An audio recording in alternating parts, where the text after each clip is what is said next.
Mas, igreja, o título do nosso sermão hoje é uma exclamação, uma ordem: cumpram a lei de Cristo. Esse título eu extraí do versículo 2: cumprireis a lei de Cristo, e assim cumprireis a lei de Cristo. É exatamente uma ordem, uma exclamação do apóstolo Paulo à igreja: cumpram a lei de Cristo. O que é que ele está se referindo aqui? O que aspecto da lei de Cristo significa? Irmãos, de acordo com o Evangelho de João, no capítulo 13, versos 34, 35, nós vamos ver muito claramente de que a lei de Cristo é o amor mútuo, é o amor de um para com os outros. Evidentemente, esse amor passa primeiramente por Deus, é um amor a Deus, que reflete no nosso amor de um para com os outros. Isso é a lei de Cristo. É o novo mandamento vos dou, ele diz lá: ameis uns aos outros. Isso é a lei de Cristo. O modo como nós cumprimos a lei de Cristo é amando a Deus em primeiro lugar e amando uns aos outros, amando os irmãos, família da fé.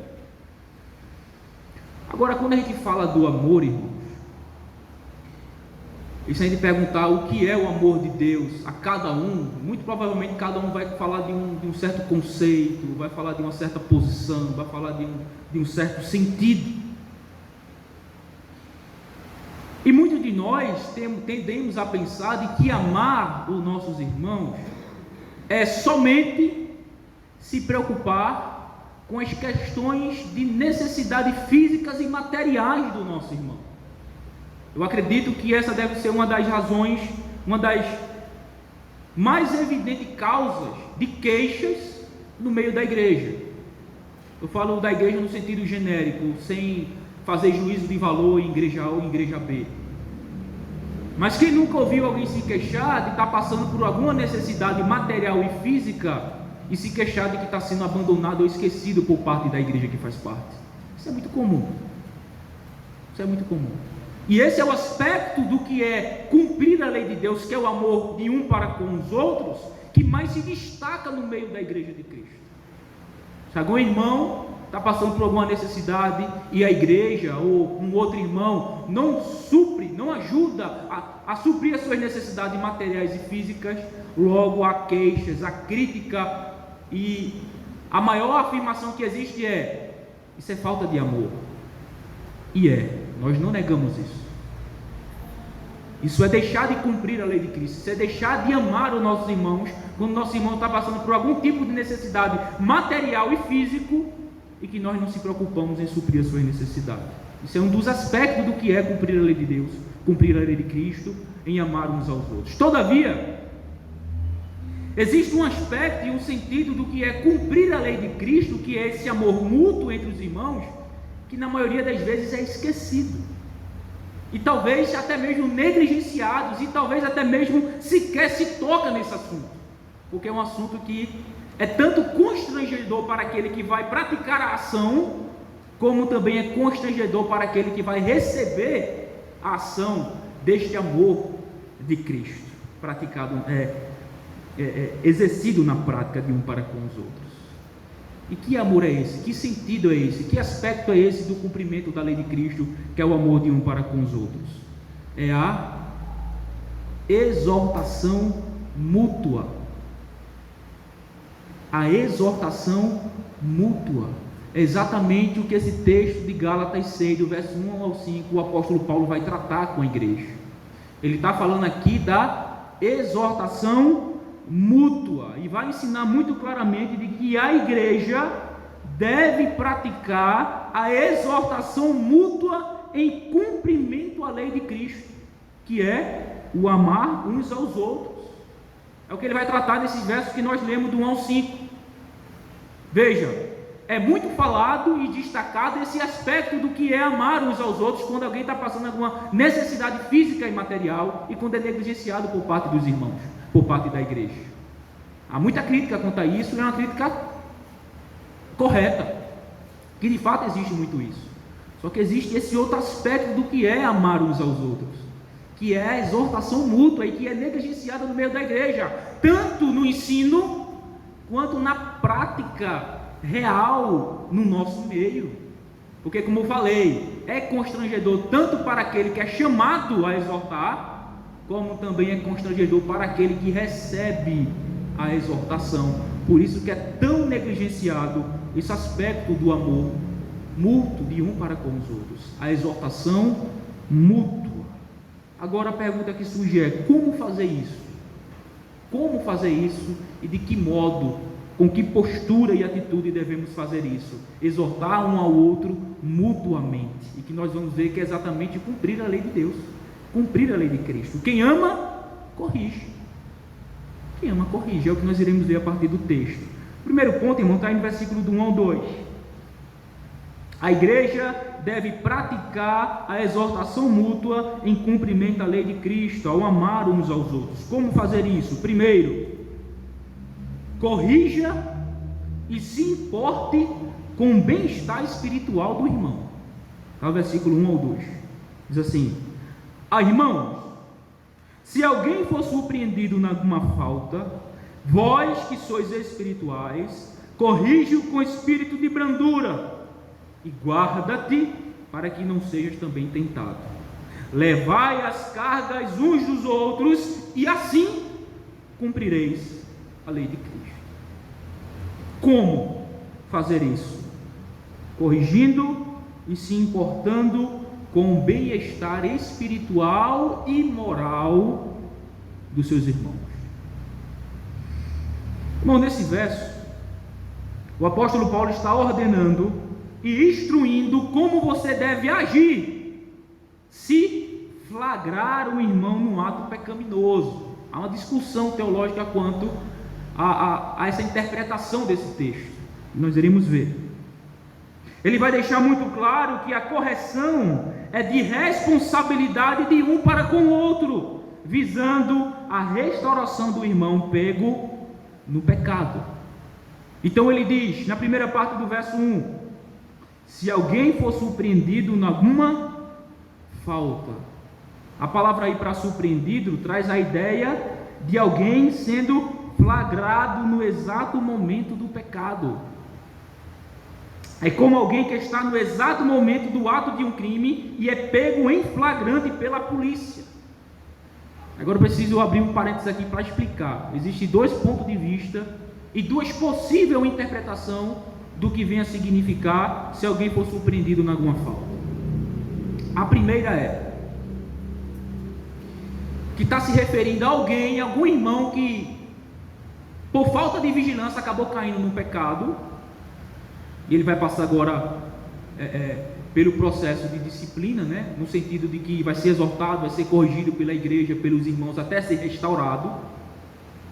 E uma outra interpretação, que eu acredito ser a correta,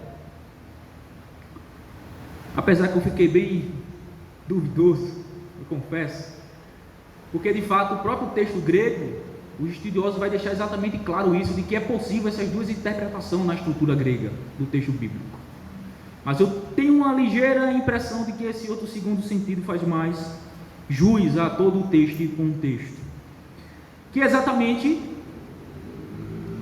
o flagrar o irmão num ato de pecado. Eu acredito que esse é o sentido do texto, o que Paulo tem em mente aqui, quando ele quer dizer, se alguém for surpreendido em alguma falta, até mesmo pela definição da palavra do próprio grego do surpreendido, ela traz exatamente a ideia de alguém sendo flagrado no ato exato do pecado. É como alguém que está sendo pego flagrantemente pela polícia, um criminoso praticando um crime, e a polícia chega e pega ele com a boca na botija, como diz o ditado. Então acredito, apesar de que a outra interpretação pode ser possível, de que esse seja o sentido que Paulo está dando aqui. Então ele diz, se alguém for surpreendido em alguma falta, ou seja, se você flagrar, pegar o irmão errando em algum ponto, seja em palavras, seja em colocações, seja em ações, seja em omissões, você é chamado, à luz desse texto, a corrigi-lo. Vamos seguir. Ele continua dizendo: vós que sois espirituais. Outro problema de interpretação. Há também dois modos de interpretar isso aqui possíveis. E que um é mais possível do que a outra. A primeira é que uns ensinam e entendem de que vós que sois espirituais está se referindo a uma classe de pessoas maduras da igreja. Só que eu acredito que essa não é a interpretação correta, porque faria uma dissensão entre espirituais e carnais. E a Bíblia não ensina isso. A Bíblia diz que espiritual é um crente em Cristo Jesus. Apesar de que é verdade de que existe alguém mais maduros e outros menos maduros, alguém mais piedoso e alguém menos piedoso, só que isso não difere eles de espirituais e carnais. Todos são espirituais em Cristo. Então acredito que essa não é a melhor interpretação. E existe uma outra interpretação que é aceita pelos estudiosos, que esses espirituais aqui está se referindo à liderança da igreja. Então vós que sois espirituais, Paulo está se referindo aos líderes das igrejas, pessoas mais maduras, mais centradas, mais conhecedoras, mais experimentadas. O que é que ele deve fazer? Corrigi-lo com espírito de brandura. Todavia, eu também acho melhor interpretar esse trecho, vós que sois espirituais, não como sendo apenas a liderança da igreja, mas como sendo de fato os crentes em Cristo, a igreja, os membros. Tanto é que no capítulo 5, no final, Paulo vai tratar exatamente das obras da carne e o fruto do Espírito, e aquela dali é uma realidade não apenas de líderes, é uma realidade também de membros comuns de igreja, é uma luta que todos nós passamos. Então eu tendo a pensar de que aqui vós que sois espirituais está se referindo à igreja como um todo, os crentes, aqueles que são da família da fé, onde Paulo vai deixar claramente aqui destacar a responsabilidade que cada um tem para com o outro de amá-lo e exortá-lo, se necessário. Então ele diz: vós que sois espirituais, muito provavelmente esses espirituais não é algum grupo especial na igreja, mas os crentes em si, em Jesus Cristo. E agora vem a ordem, né? Então ele diz: corrige-o com espírito de brandura. A palavra corrigir, irmão, significa reparar, restaurar, endireitar-se. O verbo está, quando a gente vai olhar o tempo, a voz, o modo, fica muito claro. Presente. É por isso que eu optei por aquela interpretação de que o que significa, se alguém for surpreendido em alguma falta, é o pego em flagrante, no ato. Porque o verbo de corrigir está no presente. Ou seja, ele diz assim, no exato momento, naquele mesmo momento que a pessoa for pego, que a pessoa errar, que a pessoa tropeçar, e você presenciar isso segundo a providência de Deus, você é chamado a, em amor, corrigi-lo. Tempo presente, voz ativa, ação parte de mim, que vejo, que presencio. E do modo imperativo, uma ordem: faça isso, é responsabilidade sua, amar ao irmão de tal ponto que você deve corrigi-lo e exortá-lo em sua falta. O que isso significa? Significa que se a providência de Deus levar você a flagrar um irmão pecando, é da vontade de Deus que você, no mesmo instante, com brandura, com gentileza e humildade, corrija o irmão. Exorte-o em amor, com o objetivo de trazê-lo de volta ao caminho correto. É isso que Paulo está dizendo no primeiro verso. Se você, segundo a providência de Deus, presenciar algum irmão pecando, você é chamado a ativamente, com amor, com brandura, com humildade, corrigi-lo, exortá-lo. E aí ele continua no versículo 2: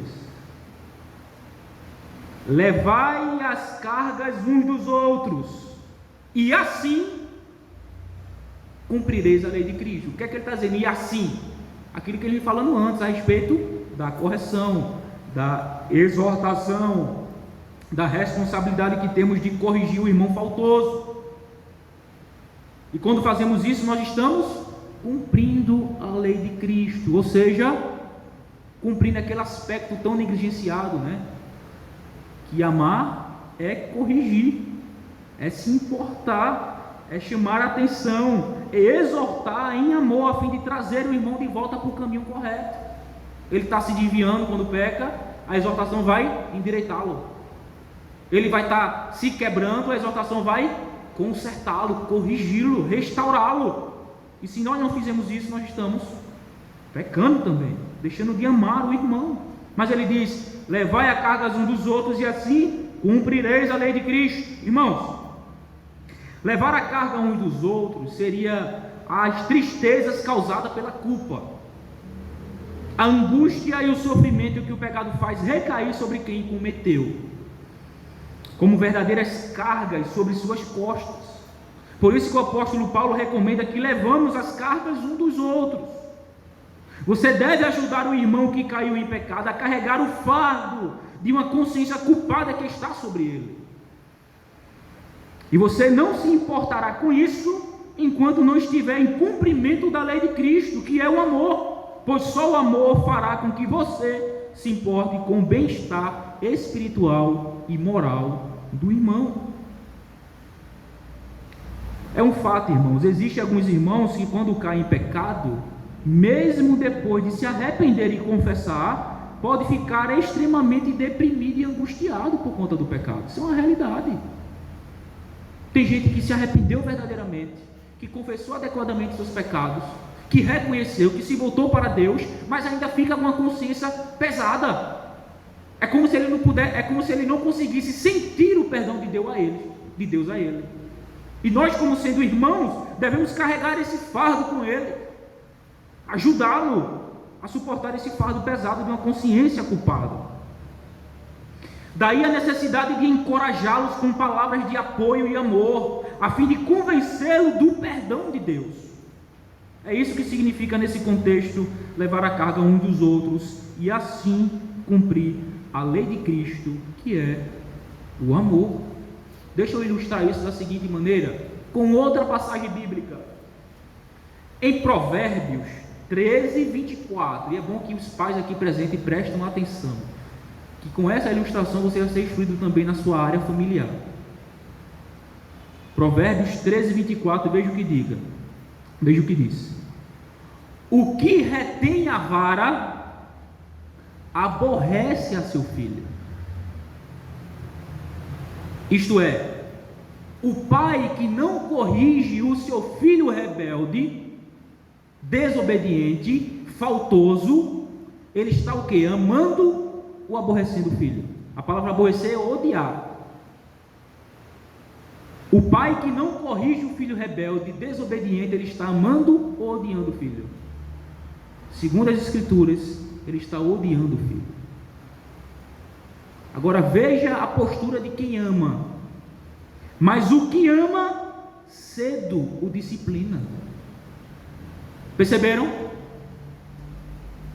Quem não corrige o filho não está exercendo amor para com ele, está odiando ele, porque o filho está andando no caminho tortuoso, no caminho errado, desobediente, rebelde, e ele não liga, simplesmente deixa o menino entregue a si mesmo. Ele vai praticar todo tipo de aberração, vai crescer nesse contexto e vai virar alguém absolutamente insuportável praticamente. Mas aquele que ama, Provérbios 13, 24, cedo o disciplina. Ou seja, a disciplina é uma expressão do amor do pai para com seu filho. Esse mesmo princípio é o que Paulo está falando em Gálatas 6. Quem ama o irmão vai corrigi-lo, vai exortá-lo em seus pecados, em suas quedas,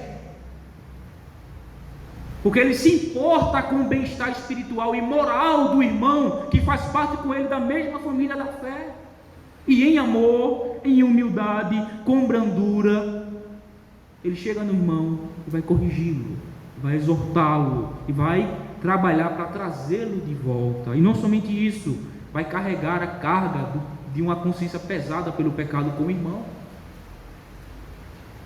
o animando com palavras, o instruindo através das Escrituras, a fim de comunicar a ele a verdade de que Deus o perdoou, a fim de que ele encontre alívio para a sua consciência culpada.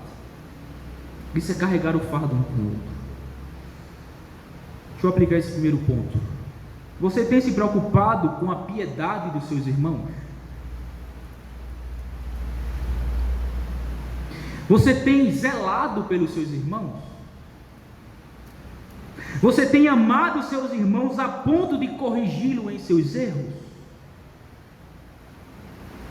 Você tem a responsabilidade de, em amor e humildade, corrigi-lo, restaurá-lo à posição e postura correta novamente, trazê-lo de volta ao caminho correto. Isso é uma das maiores formas de expressar o seu amor pelo seu irmão, e não deixá-lo ao léu. Se você flagrar seu irmão pecando e negligenciar a correção, você não está amando ele, mas odiando ele como um pai odeia ao filho que não corrige ele em sua desobediência. Então veja como isso é sério, e veja como isso é tão negligenciado na igreja. Tão negligenciado na igreja. Porque, de novo, é constrangedor tanto para aquele que presencia, que é chamado a corrigir, como também é constrangedor para aquele que recebe a correção, que na maioria dos casos não recebe bem. Na maioria dos casos não recebe bem. Mas isso não é justificativa para que essa verdade não seja praticada em nosso meio.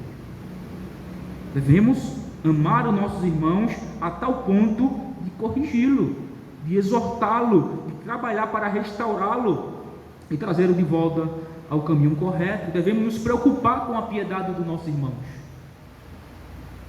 Devemos nos preocupar com o estado espiritual e moral dos nossos irmãos. Somos chamados a isso. Esse foi o primeiro ponto. Eu quero correr porque já vai a hora lá na frente. O segundo ponto está aí no versículo 3. Versículo 3. Porque se alguém julga ser alguma coisa, não sendo nada, a si mesmo se engana. Como exercer a exortação mútua? Como fazer isso? Primeiro, corrigindo e se importando com o bem-estar espiritual e moral do seu irmão. Segundo, a postura com que você fará isso. Não considere-se melhor do que seu irmão. Não se considere melhor do que o seu irmão. Irmãos, é um fato que temos a responsabilidade de corrigir uns aos outros, mas temos que fazer isso com uma atitude correta. Por essa razão, Paulo fala no versículo 1 de brandura e cuidado para não cair no mesmo pecado. Aqui no versículo 3 ele fala de humildade. É muito fácil nos colocarmos numa posição de superioridade a corrigir uma pessoa numa situação de pecado, porque é ela quem está caída e nós somos os que estão por cima lhe estendendo a mão. Então é muito fácil sermos tentados a isso. Não se engane, aí é onde mora o perigo. Não é difícil pensar que somos alguma coisa quando somos nós que estamos ajudando, ensinando e corrigindo o irmão. Somos rápidos em nos considerarmos melhores que o irmão que pecou e que está sendo corrigido por nós.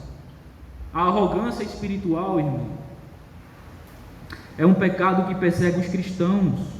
Por essa razão, não é de se admirar que em um trecho tão pequeno das Escrituras, como esse trecho que nós estamos meditando, tenha tanta advertência a esse respeito. Corrija, mas com brandura, gentileza e bondade. Corrija, mas preste atenção para não cair no mesmo erro. Faça isso com humildade.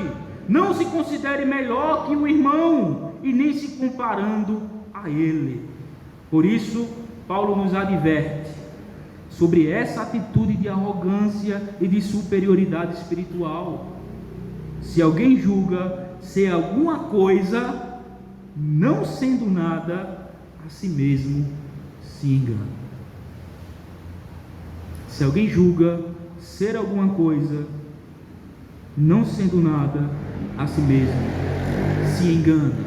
Ou seja, o que Paulo está ensinando aqui, versículo 13, é a postura e a atitude como nós devemos corrigir os nossos irmãos. Como? Com humildade. Não se considere superior a ele. E tome cuidado, porque você será tentado em se considerar superior e melhor do que o irmão que está caído, ou o irmão que caiu e que está sendo ajudado, exortado e corrigido por você. Não se engane. Esse foi o nosso segundo ponto. Terceiro e último ponto, versículo 4 e 5. Não se compare com o irmão. Primeiro, como exercer a exortação mútua? Corrija e se importe com o bem-estar espiritual e moral do seu irmão. Segundo, com a atitude correta, humildade, brandura, gentileza, bondade, amor, não se considerando superior ou melhor do que o seu irmão. E em terceiro, não se compare com o irmão. Versículo 4 e 5. Mas prove cada um o seu labor, e então terá motivo de gloriar-se unicamente em si e não em outro, porque cada um levará o seu próprio fardo. O que isso aqui significa? Irmãos, nesses versos, o apóstolo Paulo nos ensina que devemos nos submeter a um julgamento pessoal e rigoroso.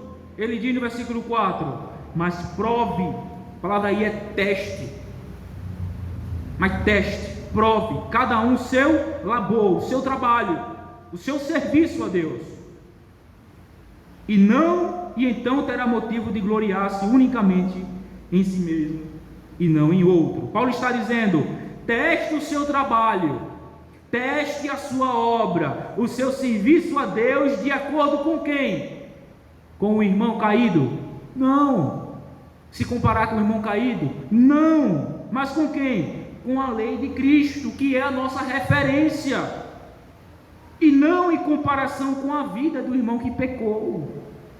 Então veja como a coisa muda.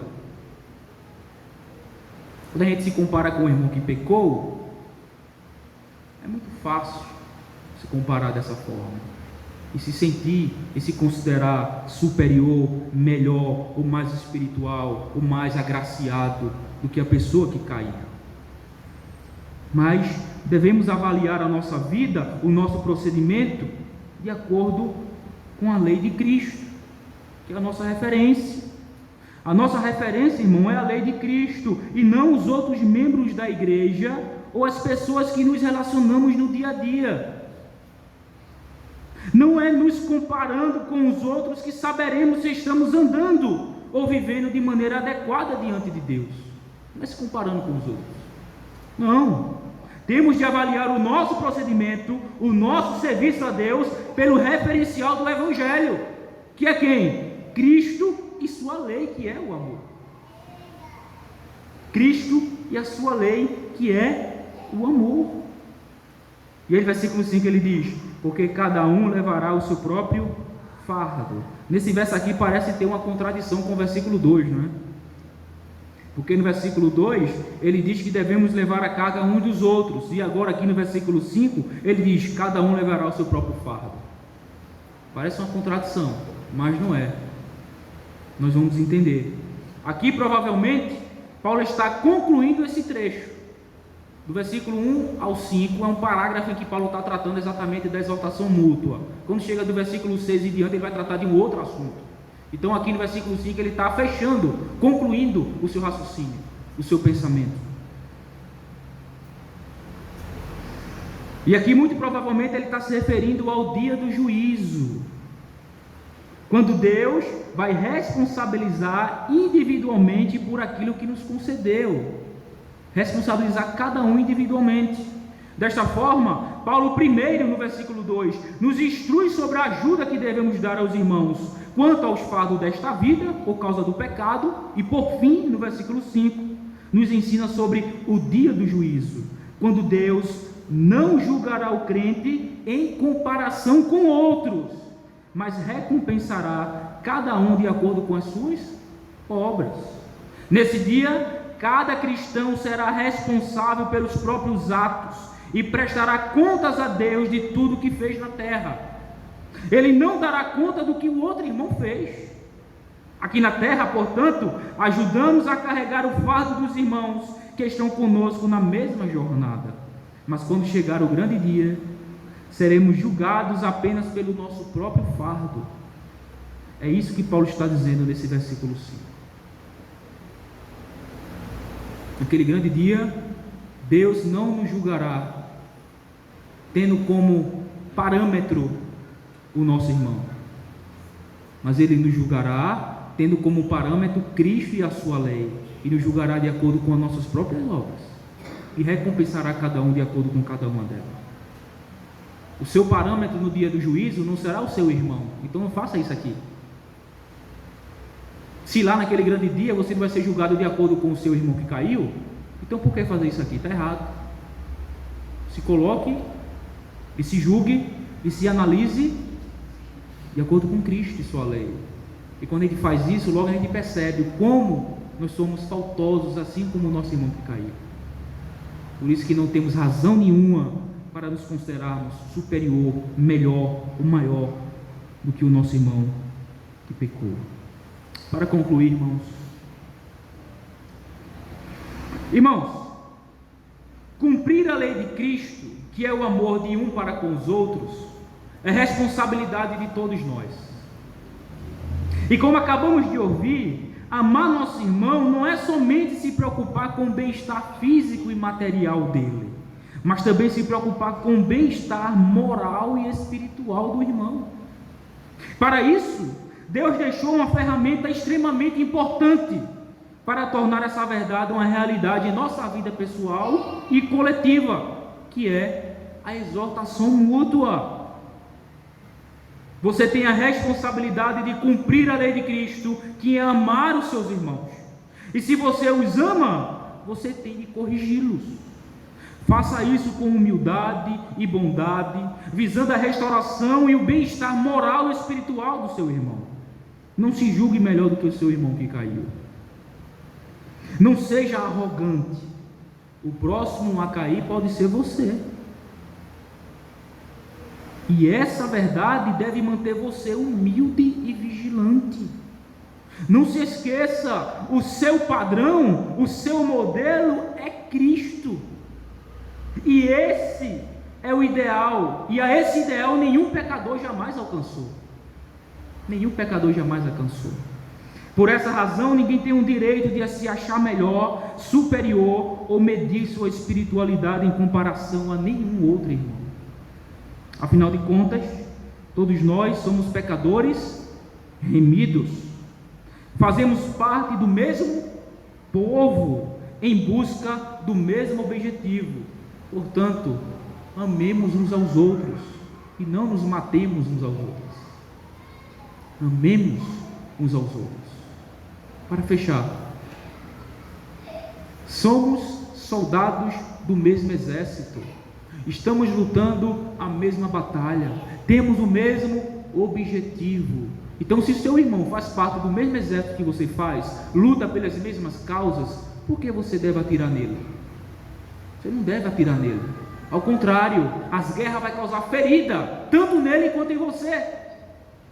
E o objetivo, e o propósito, e a responsabilidade que temos mutuamente de um para com os outros, não é matá-lo, mas é ajudar a carregar os fardos pesados da vida. Por isso, ame o seu irmão, ao ponto de corrigi-lo, e assim cumpriremos a lei de Cristo. Amém.